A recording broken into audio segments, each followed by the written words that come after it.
Bonjour à tous, heureux de vous retrouver sur Le Turf TV pour notre émission quotidienne consacrée au Quintet Plus et au 5-5. Mon invité du jour, Aurélien Jor du journal Paris Course. Bonjour Aurélien. Bonjour Philippe, bonjour à tous. Au programme ce vendredi, direction Vincennes avec le prix Chambon-P, un groupe 3 pour chevaux de 5 ans et plus, 5 ans et de 5 à 10 ans inclus, sur les 2850 mètres de grande piste. C'est une émission qui va être un tout petit peu compliquée, vous allez comprendre pourquoi après. Le sommaire du jour, on fera l'analyse du Quintet Plus 5-5, suivra le bruit des pistes, sans oublier le prono de notre consultant et un petit ticket pour nos amis internautes. Alors Aurélien, on démarre d'entrée de jeu avec un cheval de classe, le numéro 11 Texas Charm, qui vient de remporter le Duc des Normandies à Caen. Il en était le tenant du titre. Il a devancé, je crois, ce jour-là, un cheval Royal Dream, un petit cheval, un cheval du trône, quoi. Un bon petit cheval. Bon. Vous n'avez pas hésité à le placer en tête, c'est une prise de risque. Voilà, c'est un gros risque. Texas Charm, cheval de classe, vous dites. Moi, c'est un crack, tout simplement. Un crack. On parle sûrement du cheval qui sera premier, voire deuxième favori du prochain Prix d'Amérique. Donc voilà, sa victoire dans les Ducs était attendue. Il n'a pas fait semblant. Il a fait ses derniers 500 sur le pied de 6-4. Donc voilà, je pense que là, il n'y a rien d'autre à dire, à part que c'est un crack et que les cracks, il faut les mettre en tête, c'est tout simplement. C'est clair, tout est dit. Tout simplement. Derrière, vous avez placé le 13 Rêve de Bélève, troisième en 2012 de cette épreuve, troisième du Critérium de vitesse de Cannes-sur-Mer l'hiver dernier. Oui. Là aussi, ça semble une base assez solide. Une base, on va dire, il a déçu dans l'Atlantique, faut quand même le reconnaître. Maintenant, il court à 7 ou 8 jours, il court un peu rapproché. Là, Sébastien lui a redonné de la fraîcheur.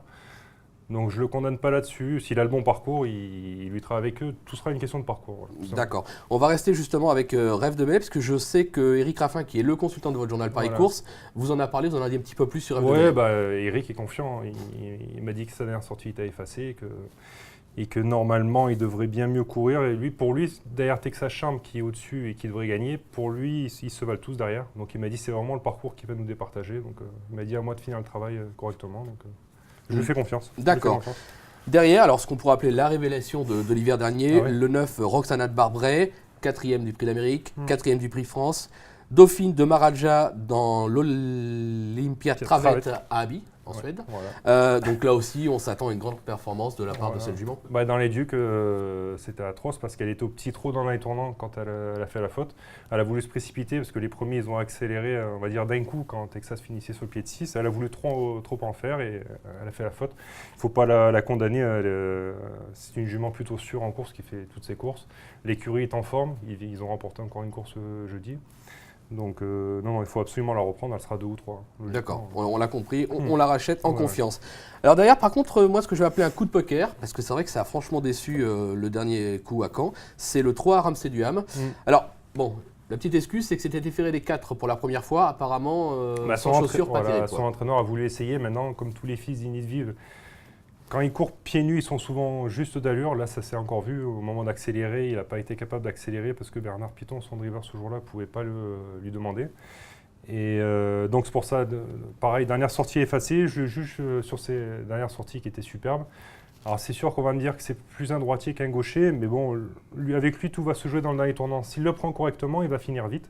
Parce que là, je pense que Texas Charm devrait vite occuper les avant-postes et faire du train, faire parler la classe. Donc ça va avantager Ramsey. Donc si Ramsey prend correctement le dernier tournant, qui se déglingue pas entre guillemets d'allure, il va finir vite, il peut largement être dans les 3-4 de cette course. Pour vous, il peut confirmer ce qu'il avait montré dans le Grand Prix d'Agen. Maintenant, c'est vrai que son entraîneur apparemment craint que son cheval soit un peu passé de forme. Donc c'est ça que ça m'inquiète un peu, mais bon, je me dis que si jamais son cheval est bien, il a sa place dans les 3-4. Bon, on l'aura compris, il a gardé votre confiance. Ouais. Derrière le 12, Quinoa du Gers. Alors, ça collectionne les accessites ces derniers mois. Ça sera présenté pieds nus. C'est Franck Nivard-Sulky. Là aussi, une valeur sûre, non ? C'est une valeur sûre. Quinoa, il est 5e du Carjac derrière Royal Dream, Main Wesas, Roxane qui était 2e ce jour-là. Il y avait Timoko aussi. Ces 4 chevaux ne sont pas là, ne sont pas sur les rangs vendredi. Donc, il vient juste derrière. Super dans les Ducs, il a fait sa course, lui c'est pareil, il va encore faire sa course et il luttait pour les 3, 4, 5e places. Mieux, je pense que ça va être dur, mais il a vraiment tout pour plaire, on peut pas les contre. D'accord, on le garde. Pour la 6e place, alors on part en Italie avec le 6 Libertio Griff. Griff, oui, j'ai mal prononcé, ouais, c'est pas le premier. Arrêtez de me faire des clins d'œil, ça me gêne. Alors, la dernière fois qu'il a été déféré aux antérieurs, il avait conclu 2e de Le Cannibal devant Quinoa Voilà. et Roxana. C'est pour ça que vous l'avez repris? C'était le prix du bois de Vincennes. Voilà, il était déféré. C'est pour ça le clin d'œil. Ouais, Bois de Vincennes. voilà, D'accord. vous êtes fort. Et deuxième du bois de Vincennes, donc comme vous dites, devant Quinoa, Roxana, CD1 sorti, il était ferré lors de CD1 sorti.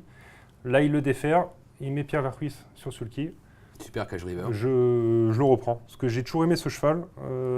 Pierre Vercuis va lui donner la course sage. On sait que parfois Marco est un peu chaud, mais bon, là, Pierre, je pense qu'il va quand même lui donner un parcours sage. En faisant le petit parcours, c'est un coup de poker à tenter. D'accord. Derrière un autre étranger, le 2, Oro Puro Bar. Alors, de gros moyens, au top, un cheval de grande qualité, estimé, transcendé en ce moment. C'est pour ça que vous l'avez... C'est le premier cheval de Marcos Mormon dans la course. Super, le dernier coup, il marche 12 effractions sur le parcours. Un super chrono. C'était un niveau moins relevé, mais le chrono est quand même là, il marche 12 et quelques. Il sera muni d'œillères ce coup-ci. Parce que le dernier coup, c'est vrai qu'il était deuxième en marchant 12 effractions. Mais bon, il faut clairement dire qu'on s'attendait à le voir gagner. Enfin, moi, pour ma part, je m'attendais à le voir gagner ce jour-là.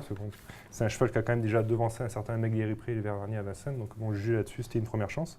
Là, il monte de catégorie, mais muni d'œillères, il sera plus dans le collier, je pense. Et Marco, en plus, le préfère quand il court rapproché. Le dernier coup, il faisait une petite rentrée. Une semi-rentrée. Voilà, une semi-rentrée.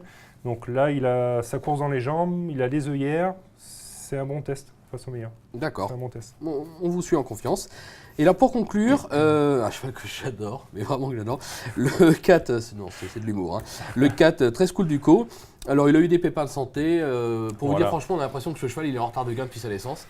Moi, j'ai jamais été convaincu par lui. On va pas aller jusque-là. Bon, maintenant, voilà, il a montré du mieux le dernier coup. Voilà, il a montré du mieux. l'interdire. C'est clair qu'il est plus de niveau d'il y a un an ou deux, c'est certain. Maintenant, avant, le problème, c'est qu'il pouvait faire le fort, entre guillemets, il pouvait aller devant. Là, maintenant, c'est clair qu'il ne peut plus, il l'a montré. Donc, je pense que Tony, cette fois, va être plus patient. De toute façon, je pense qu'il n'aura pas le choix. Donc, je le reprends quand même. En courant, en étant patient, il peut prendre une place quand même. C'est sûr que...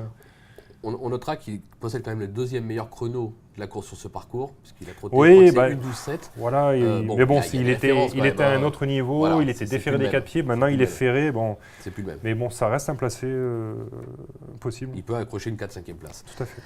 Avant de conclure, je sais que vous avez un petit regret, le 14, Kumba de Guez. C'est un regret, c'est une jument qui va être très en vue, c'est Jean-Michel Bazir, c'est engagé à moins de 20 000 € du recul, c'est voilà, 5e des Ducs de Normandie, donc vous allez me dire ça fait beaucoup d'atouts, mais bon, je la préfère piste plate, et puis 2008 grande piste, c'est pas trop sa tasse de thé, et puis bon, Kumba, c'est une brave mémère, mais bon, elle a un peu de, sans être méchant, un peu de poil au menton, j'ai envie de dire, elle vieillit, donc bon... je passe face à cela, ça va être dur quand même. Voilà. D'accord, on l'a compris. Sur ce parcours, du moins. Sur ce parcours. Voilà. D'accord. Aurélien, je vous demande un petit rappel de votre pronostic. Oui. Alors, j'ai retenu le 11 Texas Charm, le 13 Rêve de Bélève, le 9 Roxana de Barbret, le 3 Ramsey Duham, le 12 Quinoa du Gers, le 6 Libetcho Griffe, le 2 Oro Puro Bar et le 4 Très Cool du Co. D'accord. Pour nos amis internautes, on s'est arrêté sur un champ réduit au 5-5 de 3 chevaux, le 11, le 13 et le 9, le 11 Texas Charm, le 13 Rêve de Bélève et le 9 Roxana de Barbret. Derrière, on a rajouté logiquement le 2, le 3, le 4, le 6, le 12, le 14, votre regret Combat de Guez. Pour ma part, j'ai insisté, j'ai eu du mal, il a fallu que je bataille, mais pour placer également le numéro 8 plutôt du le Villiers, 8, j'ai aucun problème. Ça à la limite, il n'y avait pas de problème. Voilà. Par contre, j'ai eu beaucoup plus de mal avec le numéro 15 Menouizas. Bon, juste deuxième de cette épreuve en 2012, juste troisième du dernier prix d'Amérique. Ferré au 25 mètres. Voilà, mais ferré au 25 mètres, moi je suis persuadé que même en faisant que la ligne droite, il peut tout à fait venir accrocher une petite place et ramasser les morts. Écoutez, je pense que tout est dit ou presque, Aurélien. J'espère. Je vous remercie pour cette émission. On a gardé notre sérieux, je ne sais pas comment on a fait. Et je vous dis à très vite sur le Turf TV. Merci, au revoir. À bientôt, au revoir.